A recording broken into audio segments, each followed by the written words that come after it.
Hello everyone. In this video, I will be discussing to you graphing of tangent functions. So, in graphing tangent functions, we will still consider the format A tangent of the angle b times x plus c plus d, just like the sine function and the cosine functions. Now, A is not the amplitude, but it will still help us graph the function later on. I over b is the period. This is different from the previous functions since in sine function and cosine function, we use 2 pi over b. But for tangent, we only have pi over b. C is still the phase shift, and D is still the vertical shift. So the only difference here is A is not anymore the amplitude, and the period is computed using pi over b. So let's have an example. We have tangent x as the function. It follows the format A tangent of the angle b times x plus c plus d, where A is equal to 1. So we can just draw the rectangular coordinate system first. Well, it's up to you if you want to draw it first or later on after getting the values. Now b equals 1. The period is pi over b, as I said. And so we have pi over 1 this time, and we have pi as our period. Then from the origin, again, this has been my discussion in labeling the x-axis. We use the pi values. Okay, you can clean it up, remove these lines. Now we have the period as pi, so we expect that the first period of the graph will be, or the first image of the graph will be until pi. And then we'll just, the same with sine and cosine function, we'll just reproduce it. C is 0, so there's no horizontal shift. And D is also 0, so there's no vertical shift. Now, what do we do here?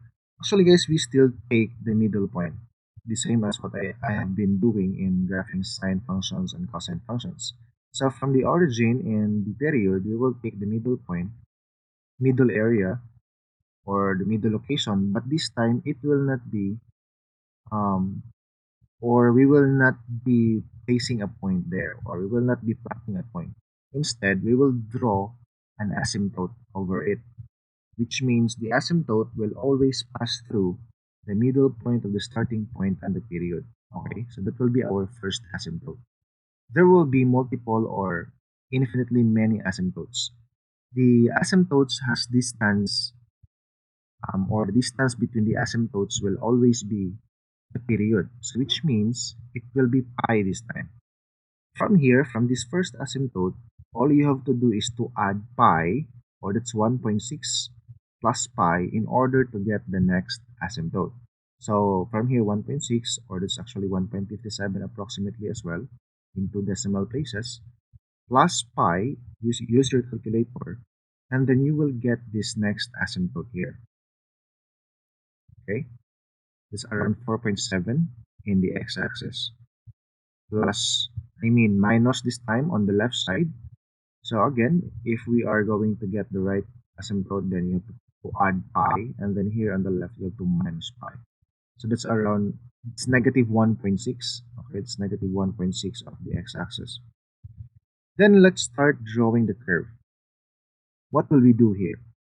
This, from the starting point origin and the first asymptote, you can plot the middle point. You can plot the middle point and bring it up according to the value of A. Okay? But again, this will not be considered the highest point this time.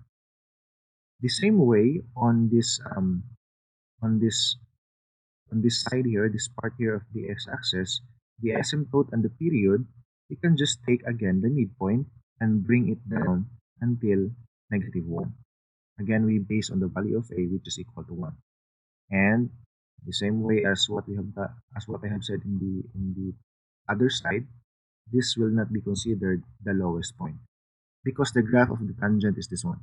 Okay, so it starts from the origin, moving to that point, and then goes up, and then it closes, or it gets closer to the asymptote. So which means the graph of the tangent function extends until positive infinity, and also extends until negative infinity in this second part. Okay, So that's why A is not anymore the amplitude. It can be our guide in graphing, but it cannot be considered the amplitude of the graph, since the amplitude of the tangent is actually undefined. That means it goes until infinity. Then we can start reproducing. So what I have done here is this part of the graph is being reproduced in this other side. So notice that it actually connects the first curve. So supposedly a while ago, the curves are disjoint, but if you will consider the other periods, they will become one continuous curve. And also the other side, if you will reproduce, then it will be a repeated curve here. So this continuous curve is being repeated to the next set of numbers here of the x-axis. So the graph of the tangent function will always be like this. Okay, so you can just get the asymptotes and then reproduce also the curves, just like what we are doing in graphing sine functions and the cosine functions. Okay, so that's it for tangent x. Now we have a different example here. What if we have 4 tangent x this time? So we have a different value of a. B equals is still 1, so the period will actually end up until pi. Okay, that's in there of the graph. I mean, on the rectangular coordinate system, c equals 0, so that means no phase shift, and d is also 0, so that means no vertical shift. Same way, we will still take the middle area of the period and the starting point as the asymptote, or the first asymptote, then the next asymptote. Same way, guys, do not forget the distance between the asymptotes will always be the period. So just add pi going right and minus pi going left. Okay. Again, that's negative 1.6 because that's the left of the x-axis. So this middle point between the starting point and the first asymptote, just bring it up until 4. Okay, so this one, the guide or the point is guiding us to go higher directly instead of compared to what we have done a while ago, because our value of a was just 1. This time we have 4. Okay, so bring it down until negative 4 of the y-axis, and then use the curve, connect them. So this time, as you can see, the graph of the tangent function is narrower, or it goes up directly compared to the graph a while ago. But still, the image of the graph is similar, okay, but not the same. Then we have this also when we reproduce the curves, and also this one. So that's basically the idea of um, the tangent graph. The same way with the sine and the cosine graphs, except that we have a um, different characteristics since we don't have the amplitude this time, and it extends until infinity, or the amplitude extends until infinity. Okay, so we cannot really determine the amplitude of the graph. Then there's also shifting horizontally and vertically this time. So we have 2 tangent of 3 times x plus pi minus 3. A equals 2, b equals 3 this time. So the period changes from pi to pi over 3 or approximately 1.05. So meaning the period of the graph is until here of the x-axis. Okay, so this point here, 1.05, it's very close to 1. Okay, so that point, we actually expect that the first period or the graph of the first period will end up until that point. So again, we can take the middle, draw a vertical line as our asymptote. Okay, the same way, bring it up until 2 of the y-axis because a is 2, and also bring it down 2 units because again the value of a is equal to 2. Then draw the curve. This will be a narrow graph since the period is just small or smaller. Then c is pi, so that means we have to do the shifting. Notice that I did not draw the other asymptotes, unlike the other slides. Okay, it's because if I will do that, then it will be hard for me to do the shifting later on. So here I will do the shifting first, and then I will add the asymptotes. So move pi units going left since the value of c is positive. The same condition. in the sine function and the cosine function. So the starting point or the origin will be here at negative pi this time. Because again, we have to move pi units going left. This is pi over 3. Okay, this is pi over 3, right? It was easy for this curve because it started at the origin. So when you move the origin pi units going left, of course it will fall in negative pi of the x-axis. But this one here, it starts at pi over 3, the period. So when you move this pi over 3 left, then that means I have to subtract pi over 3. Okay? This is the period, correct? I mean, no, sorry. We have to subtract pi. So pi over 3, I have to move pi units left. So pi over 3 minus pi. So pi over 3 minus pi is approximately negative 2.1. Or that's actually negative 2 over negative 2 pi all over 3. Again, from pi over 3, since c is equal to pi, okay, I have to move left. And so since it is going left, I have to subtract pi units. So pi over 3 minus pi is again approximately negative 2.1. Okay, so I have to move this curve aligned with 2.1. Now, after that, you may consider this asymptote. This asymptote is actually passing through pi over 6 of the x-axis. So this is pi over 6 here. How did I get pi over 6? I just add 0 plus pi over 3 divided by 2. Okay, so to get the middle. So that's pi over 6. Again, the same way, this should be moved. Okay, this should be moved pi units going left. So meaning pi over 6 minus pi. Okay, again, I am moving pi units. That's the value of c. Pi over 6 minus pi is actually negative 5 pi over 6. Or in decimal, that's actually approximately negative 2.6. So I have to align this asymptote passing through negative 2.6 of the x-axis. That's only an estimate. Then we have b equals negative 3 as well. So meaning there is a vertical shift. Oh, what's happening to me? There's a vertical shift. This time we have 3 units downward. Okay? So I have to set this broken line here. I have to move downwards. That means the graph will be aligned with this negative 3 of the y-axis. So from here, the position, I have to move it down, aligned with negative 3 of the y-axis, and also this curve here. So this will be the final position of the first period. Okay, so we can now start reproducing this time. So what will happen here? I'll just clean it up. I'm just removing the points and also these labels. This time we have the next asymptote. How did I get this next asymptote? This negative 1.6 or negative pi over 2. Okay, so how did I actually get that? If you may remember, okay, that's actually negative 2.6 or approximately negative 2.6. The exact value is negative 5 pi over 6. Again, the asymptotes has distance period pi over 3. It's equal to the period. The distance will always be the same as the period. It's pi over 3.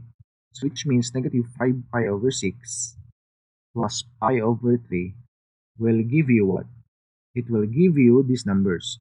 Approximately negative 1.6 or exactly negative pi over 2 of the x-axis. Okay, so set the asymptote passing through this number, approximately negative 1.6. The next asymptote, the same way. So from here, negative 1.6 or negative pi over 2, just add pi over 3 again. So you will have this number, approximately negative 0.5 or negative pi over 6. The same way on the left, this time subtraction. Okay, so you have negative 7 pi over 6, and then this one, negative 3 pi over 2. You can use the decimals for easier tracking or easier tracing of the location. Then you may now reproduce. Okay. Okay, this one,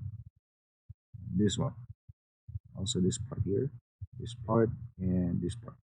So this is the graph of the function 2 tangent the angle 3 times x plus pi minus 3. Now let's proceed to graphing cotangent functions. So how do we graph cotangent functions? Honestly, it's quite the same with the tangent. Okay, let's have this one. Let's try to differentiate first. Anyway, we have the same format, the same thing, the same elements. Pi over b is the period, c is the phase shift, and then d is the vertical shift. Let's try to compare the graphs. If you may recall this is the graph of tangent x. Now, what is the graph of cotangent x? How will we do it? First, guys, is the reciprocal will not pass through the midpoint, but exactly at the period and the starting point. Okay, so again, in graphing cotangent function, we will not consider the asymptote passing through the midpoint. Instead, it passes through the period and at the starting point. So which means exactly falling at the y-axis. Okay, it's exactly overlapping the y-axis. So we can just remove that asymptote. That was the asymptote of the tangent. This time the asymptote of the tangent, just in the first period, there are two. Okay, the starting point, or it passes through the starting point, and also at the period. And then, well, anyway, it's still useful. The midpoint is still useful this time. We have to plot the point at the midpoint.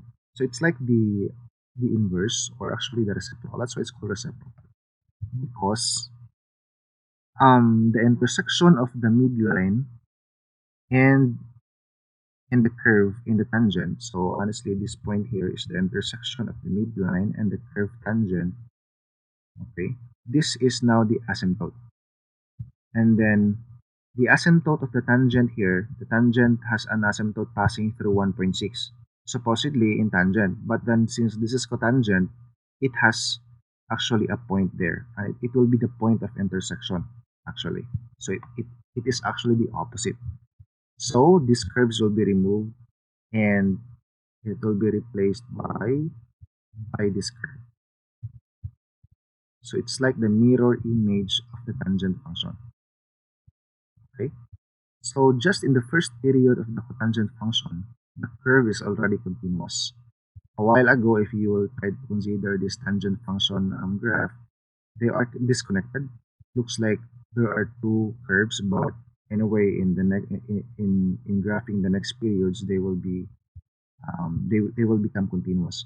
But here in the cotangent function, just in the first period, it is already a continuous curve. Okay, and then you will get again the same way. You will get the next asymptotes by adding the period. So since the period is pi, so obviously from pi plus pi you have 2 pi. That means that is the location of the next asymptote. And you can just copy this curve here, and so you have this new set of curves. And then on the left side, the same way, just do it. This time you have to subtract. So that's the cotangent x. Now, if we have 4 cotangent x, okay, we will not base on the graph of the tangent x. I was just showing what is the difference. Unlike the sine function, I mean the cosecant function and the secant function, we relied on the what's this? We relied on the graph of the sine function and the cosecant function. But here in tangent, we will not do it. We will actually do separate ways in graphing the tangent function and the tangent function and the cotangent functions. Okay. So from here, we will try to consider the period. We have this pi over 1, or just simply pi, the same actually as the previous example. Okay. C equals 0, so no phase shift, and D equals 0, so no vertical shift. Again, the midpoint, okay, there's a midpoint here because this is cotangent. It's 1.6, and the asymptote will really pass through the period and also at the y-axis. Right? So there's a difference here, since this is actually the location of the asymptote if it is tangent. But for cotangent, it really has a point there. In fact, this is the starting point. So we have 2 asymptotes in the first period, and then the middle point, just take it, bring it up until 4 units, and then also bring it down 4 units. Then you can just start drawing the curve. This is now the graph of the cotangent, or for cotangent x, sorry. Then the next asymptote, you can just take them and draw the same curve. Okay, so this is the graph of the function for cotangent x. Then we have this last one. The function 2 cotangent of the angle 3 times x plus pi minus 3. So a equals 2, b equals 3. So the period this time is pi over 3, or approximately 1.05. Okay, so this is the point actually in the x-axis, this growing point, this part here, approximately 1.05. Again, since this is cotangent, the asymptote will pass through the period, correct? And also at the y-axis. Then we have this middle point. This will be the starting point. Okay, just bring this point up 2 units because a is 2. Bring it down 2 units because this is, again, a is 2. Then you can start drawing the curve. So this represents the cotangent function this time. But we are not yet done actually because there is shifting. So c is equal to pi, and so we are to move pi units left. Okay, so from the starting point, actually, no, if you will try to notice, this starting point here is the middle, no, the middle of 0 and pi over 3. So obviously this is pi over 6. So from pi over 6, we subtract pi. So pi over 6 minus pi, that gives you around negative 2.6 or negative 5 pi over 6. So that means we will bring the curve, okay, to this position. That's the horizontal shift.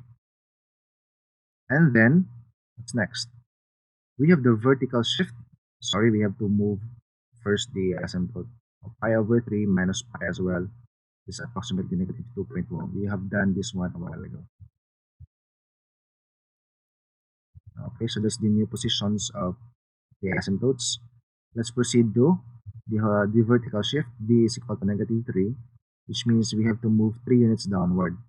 Okay, so what will we do here? We can just set again the horizontal line. So that means the graph, this line here should be our new midline because our midline for now is the x-axis.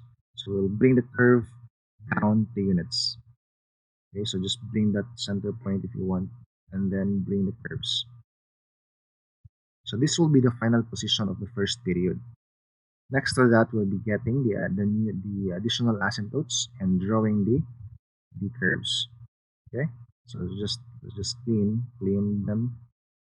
So by then you can start getting the other asymptotes. This time that's negative 4 pi over 3. So how did I do that? This position of the asymptote is actually at negative pi, right? Because supposedly this was here at the y-axis. But since we have to move pi units left, so that means it falls exactly at negative pi. Okay? So from negative pi, we subtract period. So pi over 3. So negative pi minus pi over 3. So what should it be equal to? It is equal to negative 4 pi over 3, or approximately negative 4.19. Okay? On the other side, that's actually negative 2 pi over 3. Right? Because if you will try to compute negative pi minus, plus this time because it's the right side, right? Okay, negative pi plus pi over 3 is negative 2 pi over 3, or negative 2.1. But originally, we got this asymptote from here, correct? This is 1.05 approximately. This asymptote here is actually from here, aligned with, or it passes through pi over 3. We moved it, no? We move it left pi units, so pi over 3 minus pi is negative 2 pi over 3. So this is the location of this, or this is the number on the x-axis where this asymptote passes through. So the next asymptote will be at negative pi over 3, because that is from negative 2 pi over 3 plus the period pi over 3, it gives you negative pi over 3. Just remember again, I will repeat for the nth time, that the distance between the asymptotes will always be the period. Okay, so you can have these new curves. and that is the graph of the tangent function that we have. Okay, so that's it for tangent functions and cotangent functions. Thank you. Goodbye.